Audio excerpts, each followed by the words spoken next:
for those of you who are not tired of hearing my voice just quite yet. Um, for our older kiddos, I'm going to be doing Towers Falling by Joel Parker Rhodes.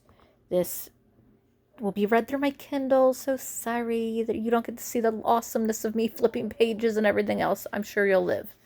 Um, this story deals with students after September 11th.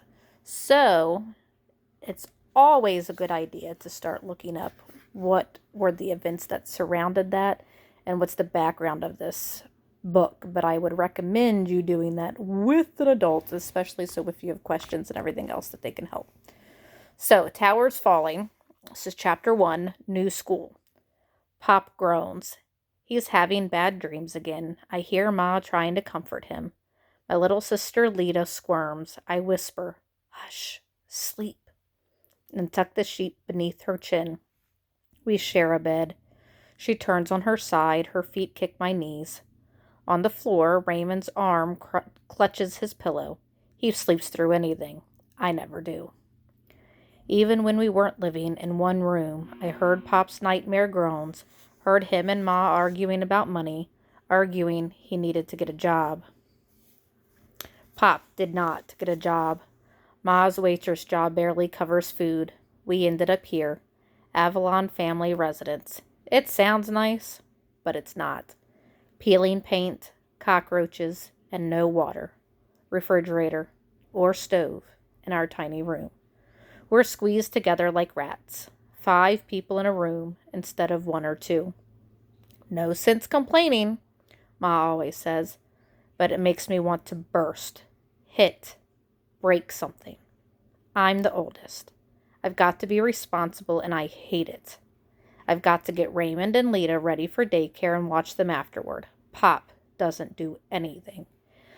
After his bad dreams, he stands on the street corner. He doesn't talk with other out-of-work men. He freezes, like no one else exists. When his head aches fierce, he has to lie down. Nobody is allowed even to whisper or move. But his cough is worse. Sometimes he can't breathe, like he's got asthma or something. I pat Lita's head. Sleeping, she looks like a baby princess, but I don't tell her that. Eyes closed, I grimace. I wish I could sleep and have no worries, like her. Today, I start my new school. I worry if I'll like it. I worry if anyone will like me. Last year, even my best friend Keisha stopped speaking to me when my family became homeless. Like it was my fault. Like I was going to give her germs or something. Like my family and me were just trash. Ma shakes me. She thinks I'm asleep. In the shelter, even when I'm awake, I sometimes keep my eyes closed. What I see makes me angry. Sad-looking people. Nice, but sad. Some creepy people, too. Homeless shelters have their own kind of gangs. I'm used to gangs. Places we lived always had gangs, but shelter gangs aren't about guns and drugs. They're about roaming, stealing, keeping an eye out for what can be taken. I'm not used to eating with thieves in a gross cafeteria or passing them in narrow hallways where they try to jump you, steal your shoes or money. I walk the halls with fists ready. "Deja," Ma says softly. "Here." A pink ribbon sways like a snake above my face. Ma knows I don't like pink, but she must have found the ribbon or bought it cheap. "Thanks.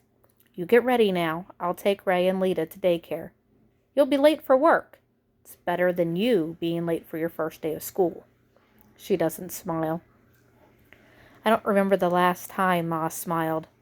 She's always tired, with dark smudges beneath her eyes. "Thanks, Ma," her boss will yell at her. Even if she's just 10 minutes late, he'll pay her an hour less. Worse? I'm not sure I want to go to school. School doesn't help with real life.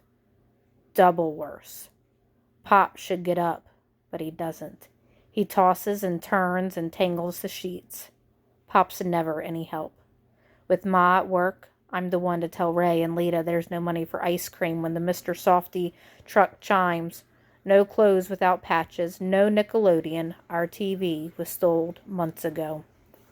I ball my fists. I could punch something. Instead, I get up, kiss Ma, and grab my clothes. I hope no one else is in the women's bathroom. I hope there aren't any boys trying to look in. Can you imagine what that must be like? To live in a place where you don't feel comfortable? Do you ever wonder why her dad isn't working? Why is he the way he is? We'll have to keep reading in order to find out. Stay tuned for chapter 2. Bye!